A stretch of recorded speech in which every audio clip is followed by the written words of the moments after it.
7 años desde que nos despertamos ese 1 de agosto con la detención de 12 personas. Me acuerdo de lo que era la mayor redada anticorrupción de la Argentina, tapa de La Nación con tu investigación sobre el caso de los cuadernos de las coimas.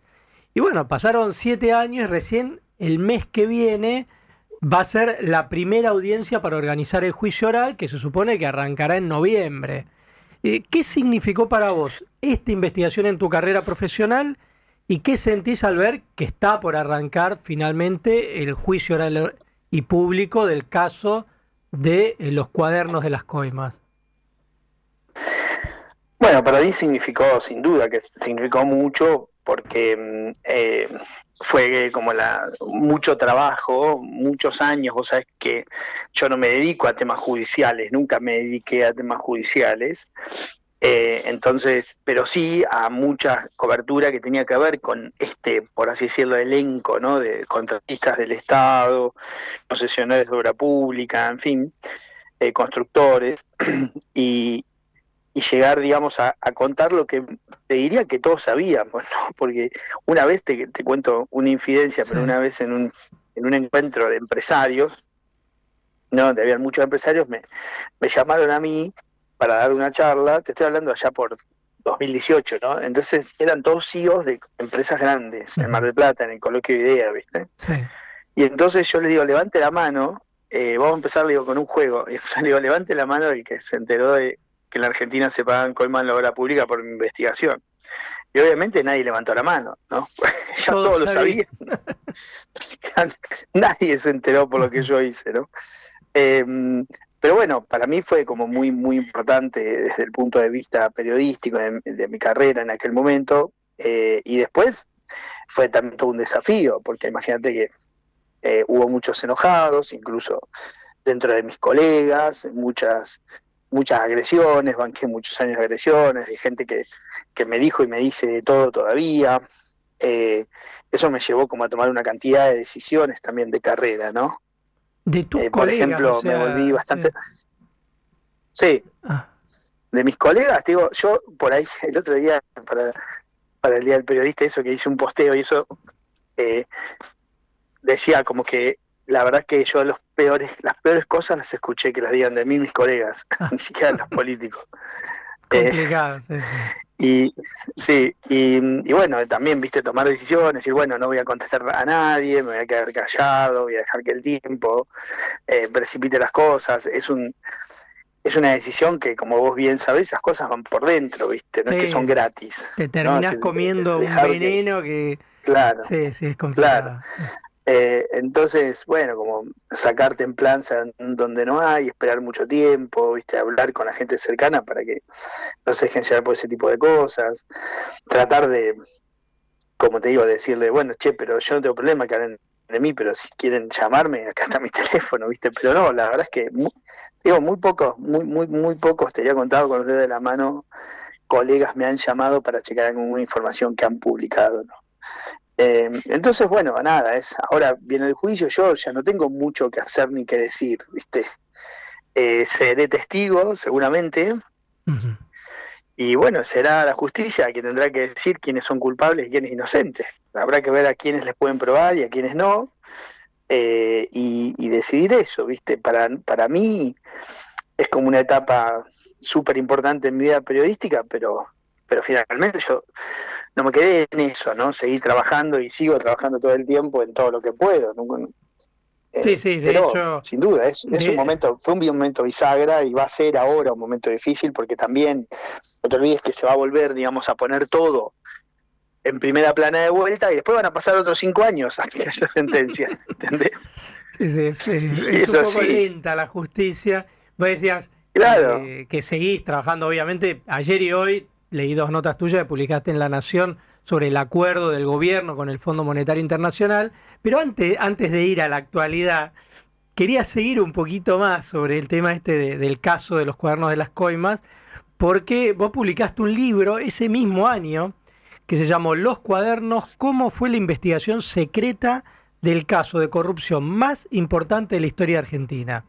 Y claro, lo publicaste a fin de 2018, o sea, el mismo año que publicaste la Sí. investigación y que fueron esas detenciones y que la justicia empezó a investigar.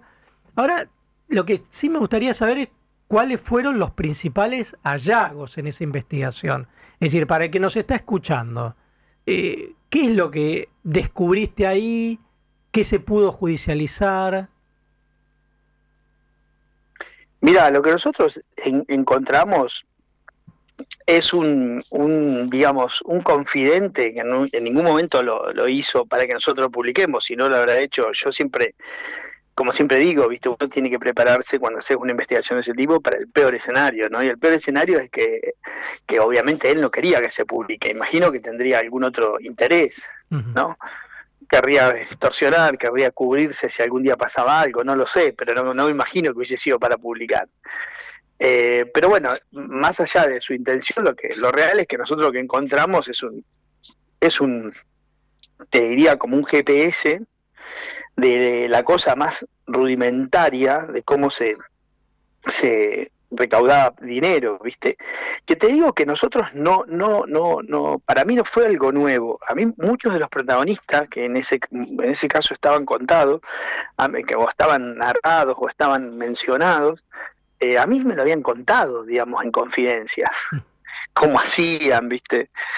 Cómo era el esquema, o sea, no fue algo que yo me sorprendí, ¿no? No te olvides que vos quizás, no sé si lo tenés tan presente, pero nosotros en un momento en el diario con Francisco Olivera, durante años, nos dedicamos a cubrir todo lo que era, acordate, aquel mega Ministerio de Planificación Federal. Claro, que publicaron el libro Hablen con Julio.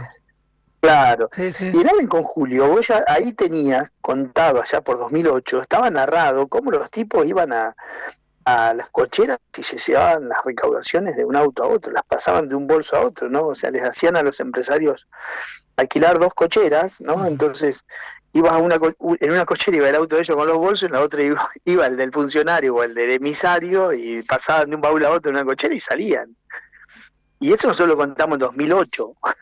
2007, perdón, 2007. Con lo cual, digamos, no era algo nuevo, pero lo que yo logré poder hacer es ver exactamente cómo era el esquema, quiénes eran las personas, cómo se movían, más o menos cuántos eran los montos, lo que se podía saber, quiénes eran los involucrados, y básicamente lo que vos ves cuando analizás todo, no un caso particular, sino cuando analizás el todo, ves un esquema absolutamente armado para retornar dinero, y es así, y de la forma que lo hacían era con un cadete, que en este caso era Centeno y algún funcionario, que lo mandaban a buscar la plata, y era un esquema que estaba tremendamente aceptado por todos, ¿no? Porque hay que decirlo que funcionarios y empresarios lo aceptaban, y esas eran las reglas, y así jugaban, y así competían, y así ganaban, y así perdían, ¿no?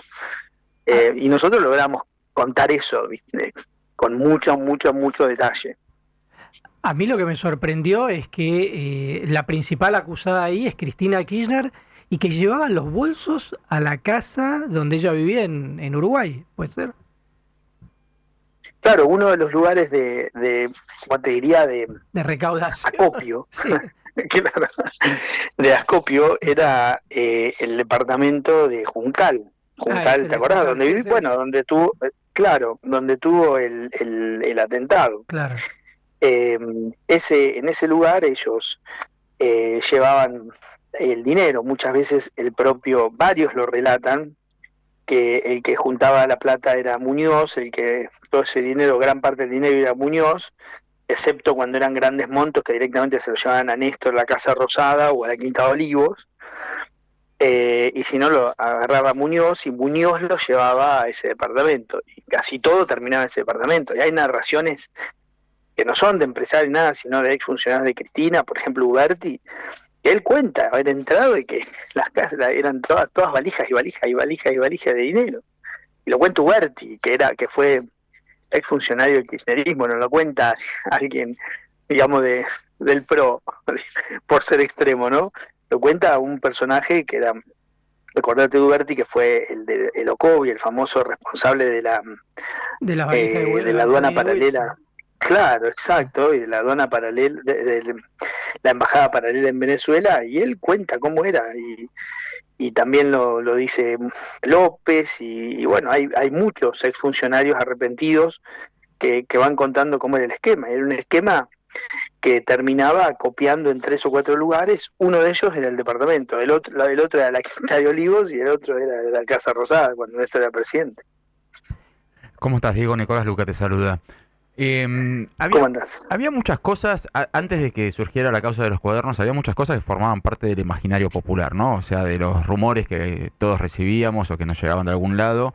Eh, pero, por ejemplo, ¿no? Que Jaime cruzaba de noche con un bolso con recaudación desde economía hacia la Casa Rosada y cosas por el estilo, ¿no? Y hubo un montón de cosas que cuando salió esta investigación que llevaste, que lideraste, eh, hubo muchas cosas que dijimos, che, pero esto pensamos que era un mito. O sea, hay muchas cosas que uno, bueno, no se puede sorprender, pero ¿cuántas veces te sorprendiste mientras ibas repasando, mientras ibas revisando los cuadernos? ¿Cuántas veces dijiste, che, no, pará, supera lo que el mito que habíamos imaginado? Bueno, como bien vos decís, ¿no? Te lo cuentan, te lo dicen y demás, y cuando empezás a ver narrado de esa manera te sorprende. A mí me sorprendía cuando empecé, viste, me acuerdo los primeros días era como una adicción sentarme a leer a ver qué otro nombre encontraba, qué otra dirección encontraba, qué otro, como te digo, era casi una adicción, porque como bien vos decís, era parte de lo que nosotros creíamos que era el imaginario, aunque ya vimos que no. Ujú. Entonces, todo el tiempo me sorprendía, ¿viste? Me acuerdo que por ahí encontraba una dirección, ¿no? Perdida, digo, fueron a buscar dinero a tal lado, no anotabas entero. Y por ahí me pasaba días tratando de encontrar qué había en esa dirección, hasta que daba con la empresa, y digo, no, acá está tal empresa, tal otra, tal otra, tal otra. Y viste, cuando caes y empezás a darte cuenta por qué iba en esa dirección y no a otra, ¿no? Es como muy impresionante, porque primero es como bien vos decís, una sorpresa, te sorprendía, pero por otra parte es la adrenalina de decir, uy, mirá quién está metido y demás. Y vos sabés que a mí me pasó, que yo seguía interactuando con ellos muchas veces, Sí. porque yo no no es que me dediqué a esto y nada más. El hecho de que la hicimos en forma absolutamente secreta, que nadie sabía, yo literalmente trabajaba de las 10 9 10 de la noche cuando salía del diario hasta las 3 4 5 de la mañana. Y después trabajaba en el diario, era editor de economía y seguía trabajando en el diario. Hacía mi trabajo normal y salía a la noche, era como una doble vida, ¿viste? Sí, Que sí. llevaba. Y esto es así, literalmente así. Entonces yo muchas veces seguí interactuando. De hecho, vos sabés que les cuento algo que me pasó allá por unos días antes, Sí. ¿no? Habrá sido, ponerle julio, junio de aquel 2018, me invitan, no me invitan, tengo que ir a cubrir, digamos, me llaman para cubrir el, el sorteo, digamos, la adjudicación de las PPP. ¿Te acordás de las famosas PPP? Sí. Que eran las rutas con sistema de participación público-privado que entregó Dietrich. Ujú. Entonces el acto se hace en la casa, perdón, en Olivos, habían modificado un poco los quinchos, ¿viste? La zona de los quinchos, que es cuando uno entra a la Quinta de Olivos por el costado, la zona de los quinchos, y ahí habían hecho como un salón con todo vidriado donde empezaban a hacer algunos actos de gobierno. Y ahí fueron a hacer la entrega de los PPP. La entrega no, era bueno, nada, el acto de adjudicación y demás. Y yo fui. Entonces llegué, me acuerdo, y con una libretita con todos los que tenía anotado, y iban pasando todo. Y yo iba tachando, ¿viste? Creo que ninguno de los que había sido adjudicado, excepto la empresa china que andaba dando vuelta por ahí, los demás estaban todos, ¿viste? Entonces este también, y todos sacaban fotos, ¿viste? Con el éxito de la PPP, que yo llego, estos tipos en una semana, 10 días, 20, qué sé yo, no sé cuánto, irán en cana. Muchos de estos irán en cana. Y bueno, muchos de esos fue la última vez que los vi, después hay muchos que estuvieron presos, qué sé yo, pero me acuerdo de ese momento porque fue como muy, muy impresionante. Era un acto donde todos se saludaban, ¿no? La Argentina que viene, con las PPP, con los empresarios apostando por la Argentina, y yo decía, estos tipos son los más corruptos del mundo, ¿viste? Y los Bueno, tenía todos en la lista. me das el pie para otra pregunta. Después de haber visto el amplio espectro de personas de distintas procedencias, de distintas simpatías políticas y que todos parecían que estaban mordiendo de la misma torta, ¿te queda algún dejo de esperanza por el futuro de la Argentina en cuanto a materia de corrupción? Yo siempre tengo esperanza, ¿viste? Yo espero que la Argentina, eh, digamos, empiece a condenar ese tipo de actos, porque como bien vos decís, arriba no hay grieta. Allá arriba donde se hacen los negocios, no hay grieta. Digamos, hay intereses y demás, ¿viste? No existe la grieta allá arriba. Entonces, yo espero que alguna vez la Argentina empiece a condenar esto de una vez por todas, ¿no? No te olvides que cuando yo hice la investigación en 2018 y se expuso durante todo ese tiempo, todo fin de 2018, principio de 2019, se expuso todo lo que era este esquema de corrupción. Y en agosto, un año después, el kirchnerismo gana las internas, gana las PASO con 57% de los votos. Entonces te das cuenta que no hay tal enojo con la corrupción, ¿no? Que la Argentina se enoja por otras cosas y a ver, quizás tiene razón, ¿no? Porque hay medio país que no llega a fin de mes, entonces si es que me habla de corrupción, yo quiero comer. Quizás es una, digamos, discusión en segundo grado, pero yo no dejo de tener esperanza. No sé si tengo esperanza con mi forma de hacer periodismo. Eso ya es otra cosa, digamos. Yo creo que ya soy que este tipo de cosas así van a ser cada vez más difíciles porque, digamos, cuando vos ves lo que le cuesta a los periodistas o lo que nos cuesta a los periodistas enfrentar al poder, bueno, hay una generación entera que prefiere seguir en Instagram, ¿no? Y vivir la vida de otra manera, y no está mal, digamos. Entonces yo soy optimista frente a que la Argentina encuentre un camino de corrupción. No sé si soy optimista con la forma de hacer periodismo como yo la hice, ¿no? Es más, todo el tiempo me pregunto si hice lo correcto o no, ¿no? Desde lo ético hice lo correcto, pero desde lo personal estoy pagando un costo que es altísimo, ¿no? ¿Cómo estás, Diego? Guillermo Curo te saluda. ¿Cómo estás? Te quería, en realidad te iba a hacer otra pregunta, pero me quiero enganchar con esto del costo altísimo. ¿Cuál es el costo más alto que sentís que pagaste o que estás pagando? Bueno, de todo tipo, ¿no? O sea, a mí me robaron 10 veces, 15 veces, no sé, ya perdí la cuenta. En su momento me llegaban a robar 3 veces en un mes en aquel momento.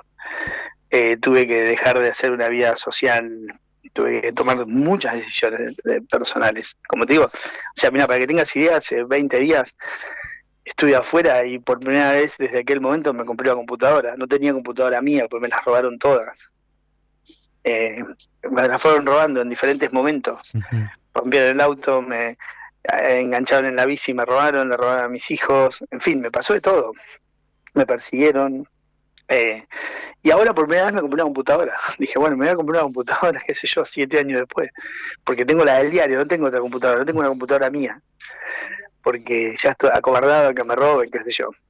Y después el costo también, te diría, en la credibilidad y eso, porque obviamente te afecta, te atacan ahí. Y yo, digamos, no es que a mí me llovieron trabajo durante ese tiempo, prácticamente no tuve ofertas de trabajo. Pasé por un enorme desierto y por un enorme vacío. Obviamente el diario, soy parte del mobiliario en el diario, ¿no? Pero saliendo de ahí no es que a mí me llueven ofertas, no, prácticamente no tuve. Y yo sentí un enorme vacío de mucha gente, incluso de empresarios. O sea, me la pasé entrando a oficinas y lo sigo haciendo. Que voy a ver a alguien en una fuente y dice, no, dejate pasar, te bajamos a buscar, y entro por la puertita del costado para no dejar escrito que fui. Y bueno, y esas cosas duelen, porque yo no hice nada, yo no cometí delitos, ¿entendés? En todo caso los conté. Y sin embargo en muchos lugares me trataron así, en muchos lugares me hicieron mucho vacío. Yo nunca me quejo, no hice de esto, digamos, con nada, me lo banqué, pero no está bueno, ¿no? Porque yo tengo hijos y a mis hijos les pasó y de mí han dicho cualquier cosa, incluso colegas que ellos escuchan, ¿no? o leen y demás y dicen cualquier cosa del padre y el padre nunca dice nada porque prefirió no hacerlo para que no, porque necesito también tener energía porque yo vivo de mi sueldo, o sea, no tengo energía ni tiempo para andar contando o respondiendo a todas las críticas. Vivo del trabajo y nada, y eso es así, me pasó en universidades que por ahí daba clases y que después ya no más, y en foros a los que iba y no me invitaron más, y bueno, nada, te convertís en una persona incómoda, porque contaste los secretos del poder, Porque hiciste tu y trabajo, ese costo hay que pagarlo. Sí, también hice mi trabajo, pero digamos, yo veo que muchos hacen trabajo periodístico, viven mucho más cómodo de lo que vivo yo, digamos, ¿no? Hice mi trabajo y lo volvería a hacer porque éticamente es lo único que podría hacer. Si me entero de un caso así, no podría dejarlo correr frente a mis ojos. Pero hay que saber que el costo es alto, muy alto. Muy, y como te digo, desde cuestiones que tienen que ver con replantearme mi profesión hasta decisiones que tomé de, por ejemplo, yo no estoy en medios masivos demasiado y demás, porque no quiero exponerme, porque hasta que no pase todo el juicio no quiero saber más nada de nada, y dejé de ir a muchos lugares sociales, me convertí en una persona muy apocada, digamos, ¿no?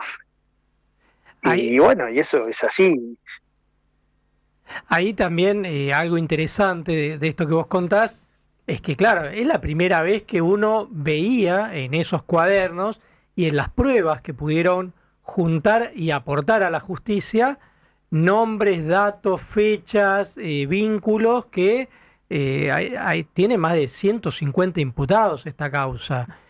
Y te diría, la principal ahí me parece que es Cristina Kirchner, más todos esos empresarios, obviamente, que aportaban su dinero. Ahora, yo te quería preguntar cómo vos articulaste esta investigación periodística con la justicia, porque eso también fue algo inédito, ¿no? Que mientras vos tenías un par de colaboradores que te ayudaban con la investigación periodística, pero a la vez no publicabas hasta que la justicia actuaba respecto a esa investigación. Bueno, eso fue una decisión de mitad de camino, ¿no? Que tuvo que ver con el hecho de que yo empecé digamos, a estudiar mucho qué tipo de prueba tenía entre mis manos. Y bueno, como bien vos dijiste, o sea, no sé si está bien, pero digamos, no sé si estoy abogado, pero terminé la carrera de Derecho, digamos, ¿no? O sea, digo, no ejercí mucho, pero terminé la carrera de Derecho y algunas cosas me quedaron. Y yo lo que tenía entre manos era un instrumento privado, ¿no? No estábamos hablando de un instrumento público, decir, bueno, sí, no, y oficias a tal o cual, digamos, ministerio y te viene la prueba documental de eso. Esto es un instrumento privado, algo así como si te dijese ponerle un diario íntimo, ¿no? Claro. Sería más o menos lo mismo, ponele, ¿no? Como si yo te dijese, bueno, es el diario íntimo tuyo, que vas todos los días de tal lado a tal lado, y yo un día me lo encuentro y digo, che, no, pará, esto lo voy a publicar. Entonces vos vas a tener 1000 acciones contra mí. El punto era que ese diario íntimo tenía acciones que para mí eran delitos y además protagonizadas por funcionarios públicos, con lo cual yo sentía que lo tenía que publicar. Ahora, llegado a ese punto, yo desconfiaba mucho de mis fuentes también, incluso de las que me lo habían dado y me habían confiado en mí. Entonces yo digo, che, pará, esto yo lo publico así. Del otro lado hay gente con mucho dinero y con pocos escrúpulos, ¿no? Porque eso es lo que había del otro lado, empresarios, funcionarios y demás, con mucho dinero, pocos escrúpulos, le van a poner una fortuna a este tipo y yo voy a quedar pagando en el aire, Claro. ¿entendés? Porque estoy publicando y el tipo dice, no, esto es todo mentira y anda a probar nada, ¿se entiende? Desde 150 demandas ibas a tener. Claro, exacto. Y además me quedaba sin trabajo, porque yo siempre tuve en la cabeza que ese era un muy buen laburo para hacerlo, pero también podía ser el último si lo hacía mal, porque ¿quién me iba a dar trabajo después? Bueno, igualmente sucedió que nadie me dio más que el diario, ¿no? Pero bueno, por más lo menos allá de eso, no te echaron del trabajo. por lo menos conservé uno, ¿no? Claro, y no además, me echaron, pero digamos, este vínculo que yo te decía con la justicia, ¿no? Como bueno, entonces, ¿qué pasó? En Sí. un momento llegó, bueno, yo llegué hasta acá, probé todo, para mí todo es verdad. pero yo, ¿cómo hago para publicar esto sin que el tipo mañana a la mañana se junten, hagan una vaquita entre 20 de estos pibes, le pongan 10 millones de dólares y el flaco se vaya a vivir a las islas no sé dónde y yo, viste, acá contra... Y no, este tipo desapareció y además dijo que era todo mentira. Bueno, entonces yo dije, bueno, ¿qué hago con esto? Lo tengo que hacer chequear por alguien. Entonces ahí empecé a pensar en que una idea importante era la justicia. Que la justicia decirle, bueno, mirá, yo hice esta investigación y yo quiero que ustedes lo miren. Y entonces, si la justicia avanzaba, yo iba a publicar un caso judicial, como lo publicaron todos los medios. La única diferencia era que yo era el denunciante, pero no hay delito en hacer una denuncia, salvo que sea una falsa denuncia, ¿no? Pero no hay delito en hacer una denuncia. Si la justicia no llegaba a nada, y bueno, posiblemente yo no hubiese hecho, andá a saber qué hubiese hecho con este trabajo, ¿no? Si la justicia decía, mira, no hay nada, es todo mentira, y bueno, capaz de escribió una novela, qué sé yo. Entonces yo dije, bueno, fue una decisión. Si yo lo voy a hacer, por así decirlo, doble chequear por alguien, y ese doble chequeo va a ser la justicia, y bueno, voy a esperar, y de última, el día cero, el día que esto aparezca, vamos a publicar, voy a cubrir un caso judicial. Y en ese caso estoy igual que todos los medios, con la única diferencia que yo tenía el ADN de ese expediente y los demás no, pero después... La cobertura del día a día la fuimos haciendo básicamente todos al mismo tiempo. Yo no tuve después de eso grandes, te diría primicias, porque después fuimos cubriéndolo todos al mismo tiempo, ¿no? Y ahí, yo me acuerdo que cuando ustedes presentaron esto, estamos hablando agosto de 2018, esos primeros meses hubo un frenesí tremendo. Y después un vacío, digamos, estos últimos 6 años. ¿Y qué pasó ahí en el medio, no? Bueno, lo que es así, como bien vos decís, porque no te olvides que ese primer tiempo es donde se expuso, se hizo toda la instrucción y se expuso básicamente todo aquel esquema. Uh-huh. De hecho, para que vos tengas idea, ¿no? La justicia argentina, como ustedes deben saber, los jueces que instruyen, en este caso a los famosos Comodoro Pi, como por ejemplo Ercolini, De Giorgi, el propio Lijo, bueno, todos esos jueces que son los conocidos, los llamados jueces Comodoro Pi, Servini Cubría, ellos no juzgan, ¿no? Ellos no condenan a nadie. Ellos terminan la instrucción y lo elevan, y es un tribunal oral que es el que condenó a Cristina primera vez, Sí. que el que hace el laburo, el que hace la condena. Bueno, esa parte de elevación a juicio ya está desde 2019, ¿no? 2019. 6 años. ¿Qué pasó después? Sí. ¿No? Porque en un año Bonadío lo elevó y después se murió. ¿Qué pasó después? Bueno, pasó que hubo 4 años de intento de romper la causa, que fueron por el kirchnerismo. Ahí desconta 4, Ale. Ah, claro. 1 en elevación a juicio, 4 kirchnerismo, ahí tenés 5. Y después hubo toda una cuestión procesal de estos últimos 2 años para tratar de no llegar nunca al juicio, ¿no? De hecho, no te olvides que hubo un intento muy fuerte, pero muy fuerte, que casi le sale, de que todo lo que nosotros habíamos contado, que todo aquello quede como un aporte de campaña. Claro, No, esto no fue coima, fue un aporte de campaña. Sí. Claro, pero Calcaterra era después el mascarón de proa, pero detrás venían varios, todos, y te diría todos. Sí. La idea era que ese sea el argumento para que nunca se llegue al juicio oral. Y bueno, lo lograron en un momento, después la Cámara lo devolvió para atrás, los propios tribunales orales volvieron a hacer su decisión, dijeron, bueno, no, ahora hay otras pruebas. Con lo cual, digamos, y te digo, desde el punto de vista periodístico yo podría haber estado satisfecho, porque digo, bueno, nadie está, incluso mismo, aunque vos digas que es un aporte electoral, ese aporte electoral, no que ellos decían lo hicimos en negro y que lo juzgue la justicia electoral y no la justicia federal, eso implica un pago. Claro. Nosotros contamos que había pagos. Y todo en negro. Dijimos, che, acá están pagando, claro, están pagando, o sea que hasta ese argumento, hasta en ese argumento nos estaban dando la razón de que efectivamente habían pagado algo a emisarios del gobierno, ¿no? Aunque sean básicamente unos chambones de que no pidieron recibo y que el único delito sea, ufa, no me diste recibo, ¿no? ¿Y de cuánto dinero? Pero bueno, durante todos estos años pasó todo eso. ¿Cuánto dinero estamos hablando Mirá. que les dieron en coimas? O en Mirá, esos el cálculo, aportes, te digo, el digamos, cálculo, irregulares. el cálculo más cercano, de acuerdo a todo lo que yo he visto, lo hizo Korenberg, ¿viste? Ujú.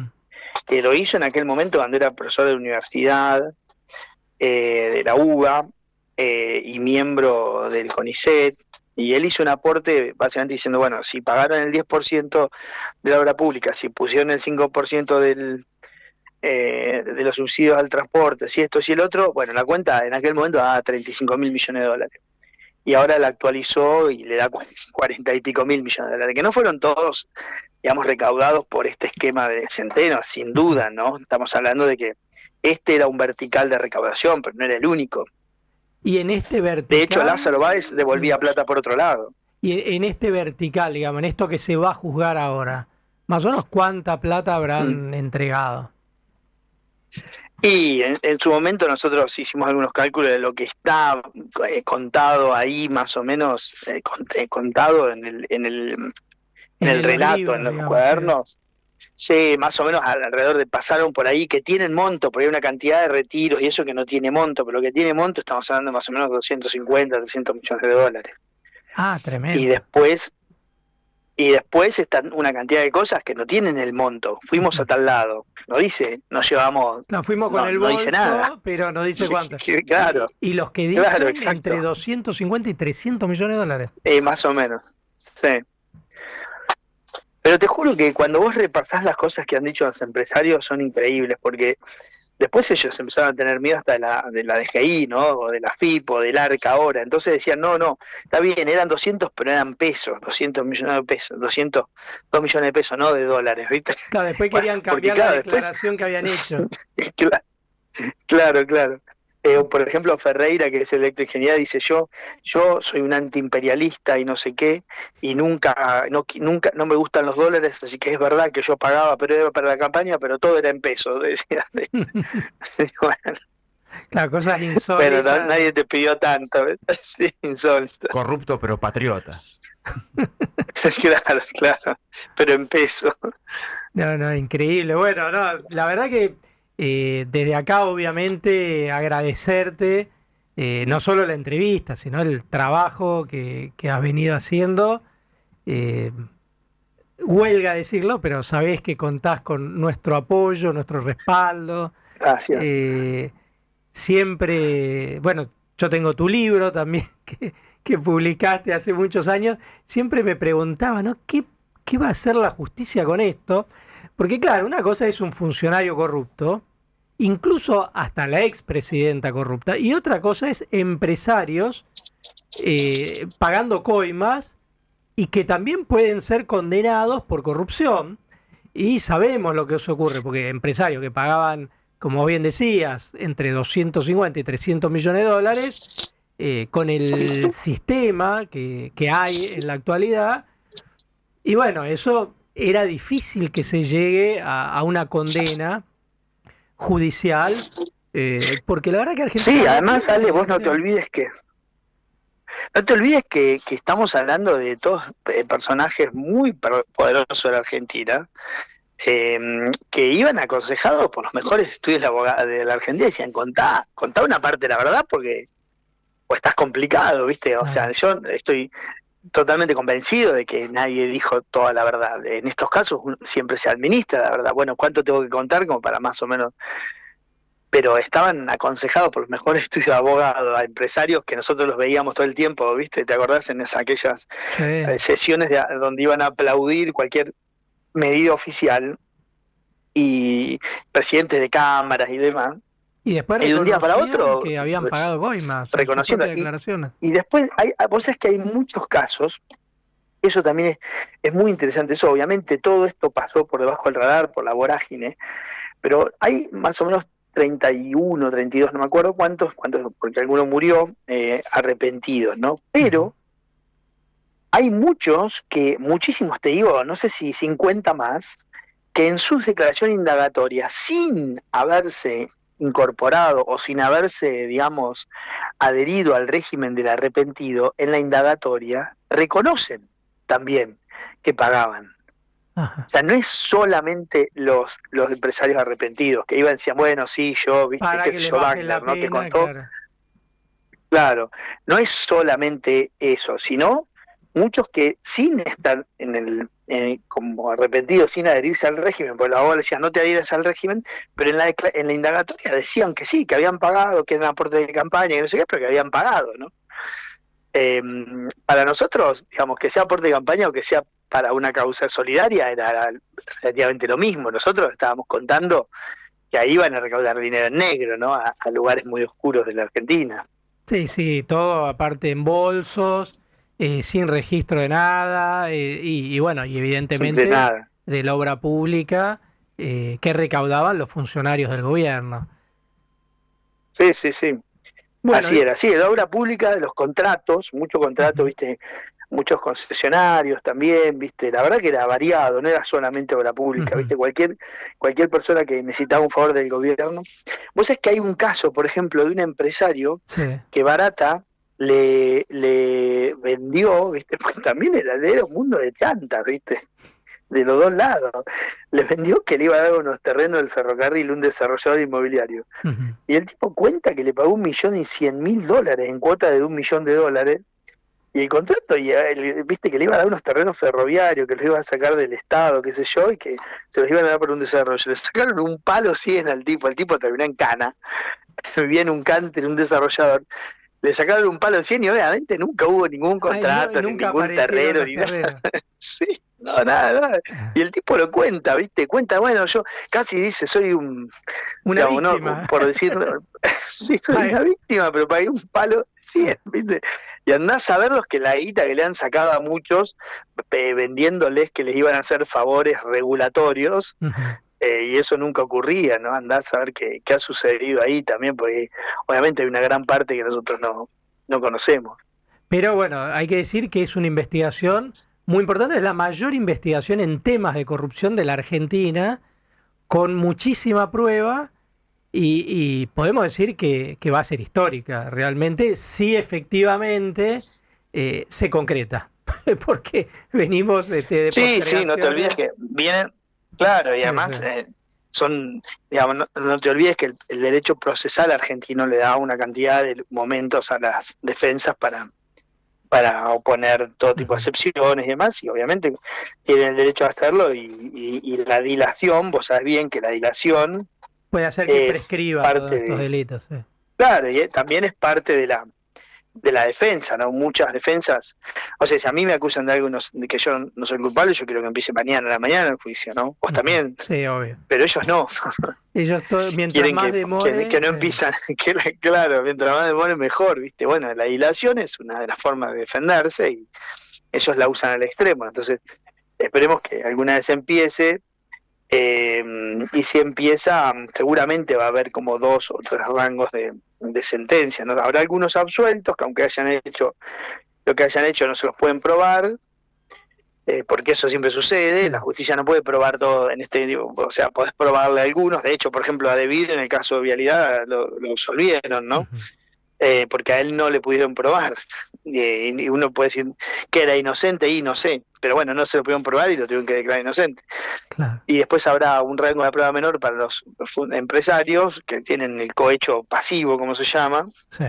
y un rango mayor debería haber para los funcionarios que eso tienen otras, el cohecho activo tiene otro tipo de penas y algunos tienen, bueno, digamos, otros delitos contra la administración pública que tienen algunos Algunos años más de agravantes, claro, pena, sí, ¿no? sí. Entonces, sí. Así que bueno, pero imagínate que hasta que apelen y demás, como te digo, hay gente dispuesta realmente a llevarlo al infinito, ¿no? Que los tiempos sean el infinito. Bueno, esperemos que la justicia arranque. Está citada una audiencia ahora para el mes que viene para ver cómo se va a organizar el juicio oral y público y en noviembre arrancaría en principio. Sí, esa es una audiencia que, porque como bien vos decís, es inédito. Imagínate que si van todos los procesados y todos sus abogados, ya tenés 500 personas, más gente del tribunal y demás, estás hablando de 500 personas en una sala. Claro, sí, sí. Y eso creo que no sé si en la justicia hay una sala de ese tamaño. Pero Después habrá podemos que hacer en ver, el por Luna. ejemplo, Sí, pues es que había algunos que querían hacerlo, Sí.